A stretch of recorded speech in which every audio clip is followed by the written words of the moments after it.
The sun was slipping behind the hills, leaving the sky brushed with soft shades of orange and purple. The small village was quiet. Houses stood close together, their walls cracked with time. The air smelled faintly of dust and smoke from the evening fires. Near the edge of the lane stood a tiny cottage. Its roof was patched with tin, and its wooden door leaned on tired hinges. In front of it stood a young girl, no older than 18. Her dress was simple, worn from many washings, the faded blue fabric clinging softly to her frame. She held a basket of vegetables close to her chest, her hands rough from daily work. Her eyes were gentle but weary. Life had been hard on her, yet kindness still lived in her face. She glanced at the sky, then at her empty doorway, unaware that this quiet evening was about to change everything. Far down the dirt road, two figures approached under the dim glow of a lantern. A man, tall and broad-shouldered, walked with steady but heavy steps. His dark coat was marked with dust, and in one hand he carried a small, worn bag. In his other hand, he held tightly to a little boy. The child, no older than 6, looked up at him with wide, curious eyes. His hair was unkempt, and his cheeks were pale from the long walk. The boy stumbled once, but the man steadied him quickly, his grip protective. They had been traveling for hours. Their clothes told of distance and hardship, yet their silence spoke of deeper burdens. The man's gaze searched the village, cautious, as though he carried more than tiredness, he carried secrets. The girl set her basket down by the doorway. Her cottage was small, yet it was the only place she called home. She brushed a strand of hair from her face and lit the small lantern that hung by the door. Its glow spread across her tired features. As she turned, her eyes caught movement in the distance. Two shadows emerged from the road. The closer they came, the clearer they became. A man, strong but weary, and a boy holding his hand. They looked out of place, strangers in this quiet corner. She felt a flicker of worry. Strangers rarely came to the village, yet something in the boy's face, the quiet fear in his eyes, softened her heart. She straightened, unsure if she should step forward or wait. The sound of their footsteps grew closer. The man halted at her gate. He stood tall, but his posture carried hesitation. His eyes, sharp yet weary, met hers for a moment, then lowered. Forgive me, he said, his voice deep but tired. We have been walking for hours. My son is exhausted. Could we rest here, just for the night? The boy peered out from behind his father's coat, his small fingers clutching the fabric. His wide eyes met the girl's, uncertain, almost pleading. The girl's heart tightened. She had little to offer. Her cottage barely held enough for herself. But as she looked at the child, shivering in the evening chill, she could not turn away. She nodded slowly. You may come in, she said softly. It is not much, but it is warm. The cottage was simple, no larger than a single room. A wooden table stood in the center, scratched and uneven. In the corner, a narrow bed with a thin blanket waited. The air carried the faint smell of herbs and smoke. The girl moved quietly, her hands busy with small tasks. She placed a clay bowl on the table, filled with thin soup she had prepared earlier. It was all she had to give. The man guided his son to sit. The boy climbed onto the chair, his little legs dangling above the floor. His eyes lit up at the sight of food, though it was humble. The man whispered a quiet thank you, his tone carrying more weight than the words themselves. The girl sat opposite, watching them, her heart stirred by their quiet need. The boy lifted the spoon with both hands and tasted the soup. His small face softened, and for the first time that evening, he smiled faintly. The girl watched him, her lips curving into a gentle smile. It brought her joy to see the child comforted, even in this small way. She leaned back slightly, her tiredness forgotten for the moment. The man, however, barely touched his bowl. His eyes were distant, fixed on the wooden table. Shadows played across his face in the lantern's dim light. He looked like a man carrying more than exhaustion. He carried silence, secrets, and perhaps sorrow. The girl noticed but did not ask. Instead, she allowed the warmth of the small moment to linger. The boy's soft laughter filled the tiny room, breaking the stillness that had followed them in. Night deepened outside, wrapping the village in silence. Inside the cottage, the boy lay curled on the narrow bed. The girl had given him her only blanket, tucking it carefully around him. His breathing softened into peaceful sleep. The girl sat near the lantern, needle in hand, mending an old cloth. Her eyes moved gently between her work and the child's sleeping face. The man sat across from her, his posture still and guarded. His eyes, however, softened when they rested on his son. A quiet tenderness passed through his features.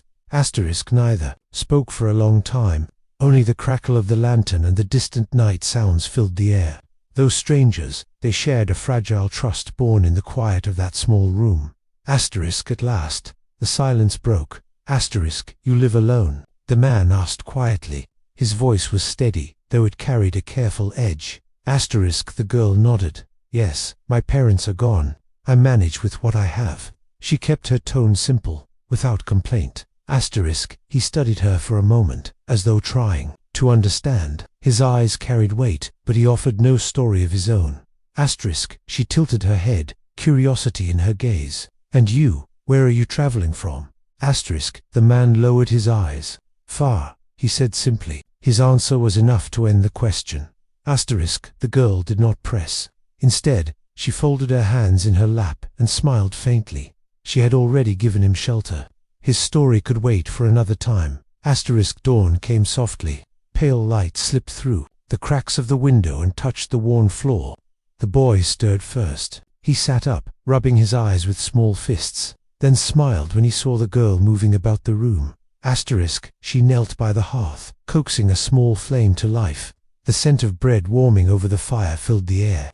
She worked quietly, her braid falling over her shoulder, her face calm in the soft light. The man sat close by, watching in silence. His eyes rested on the girl with an expression he had not worn in years. Respect. For all her poverty, she had given them kindness without question. The boy rushed to her side, leaning close. It smells good, he whispered. She laughed softly, and handed him a piece of bread, still warm in her hands. When the meal was finished, the man rose to his feet. He gathered their small bag, and helped his son into his coat. The boy looked around the room as though he wished to stay. The girl stood near the doorway, her hands folded before her. She tried to smile, though a trace of sadness lingered in her eyes. She had grown attached in only one night, but she knew strangers often came and went without return. The man paused. His hand rested on the wooden frame of the door. He looked at her, his gaze steady but unreadable. Thank you, he said. The words were few, but his voice carried a depth she could not name. The boy tugged at her dress, whispering, goodbye. She bent and hugged him gently. Her heart ached, though she kept her voice calm. Goodbye, little one. Be safe. They stepped out into the fresh morning air. The dirt road stretched before them, bathed in golden sunlight. The man carried the small bag over his shoulder, and the boy clung to his hand. From her doorway, the girl watched them go. She stood still, the light falling across her tired but gentle features. Something inside her stirred, though she could not name it. She only knew that meeting them had touched her in a way that felt lasting. The boy turned once, waving with a small smile. She lifted her hand in return, her throat tight. Then they disappeared beyond the bend of the road, leaving silence in their place.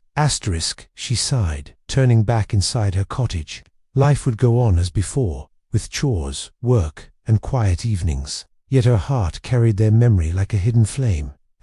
Days passed. The girl carried on with her routine, though her thoughts often wandered back to that evening. She walked through the village market with her basket, weaving between the stalls. Voices called out, coins clinked, and children laughed as they played. Yet she moved quietly, her gaze distant. At times, she wondered who the man truly was. His silence had held secrets. His eyes had carried a weight far beyond simple travel. The boy's innocence had softened those shadows. But the mystery remained. She shook the thought away and focused on her errands. Life was simple here, and her world small. Yet some part of her heart felt changed, as though waiting for something she could not yet see. On a bright afternoon, the sound of wheels drew the villagers' attention. A sleek black car, unlike anything the villagers had seen before, rolled slowly down the narrow lane. Its polished surface caught the sunlight, reflecting the simple houses around it. Asterisk people stopped in their tracks. Murmurs spread quickly. Who could it be? They whispered. Asterisk the girl, standing at a stall with her basket, turned at the sound. Her eyes widened. She had never seen such a car in her village. It looked out of place, like a fragment of another world.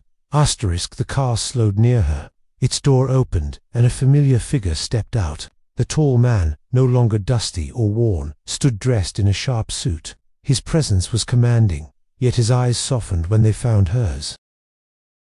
The boy leaped from the car, his small feet carrying him quickly across the dirt road. His laughter rang out, pure and bright. "Sister," he called, rushing into the girl's arms. Asterisk, she knelt, startled yet overjoyed. She hugged him tightly, her eyes brimming with tears she had not expected. The villagers watched in silence, their curiosity growing by the second. Asterisk the man stood nearby, tall and composed, his fine clothes revealing what he had kept hidden. No traveler, no wanderer, he was a man of wealth and power. Yet at that moment, he looked not like a stranger, but like a father, grateful for kindness. Asterisk the girl looked up at him, her voice trembling. "You," asterisk, he nodded. "Yes, I am not who I seemed, but the night you gave us will never be forgotten." Asterisk, the villagers gathered quietly, whispering in awe. The man stepped closer, his voice calm but firm. Asterisk, you gave us shelter when we had nothing. You asked for nothing in return. That night showed me something I had long forgotten: kindness without condition. Asterisk, the boy clung to the girl's hand, smiling up at her with trust. She looked between them, her heart overwhelmed. Asterisk, the man continued, "I am a man of means. My world is far from this village, yet I wish to bring you into it. You deserve more than struggle and silence. You deserve a life filled with light." Asterisk, tears filled her eyes. She had never dreamed of such words, such possibilities. She looked down at the boy, then back at his father. Asterisk, her quiet kindness had opened a door she never knew existed, and in that moment her life began to change forever.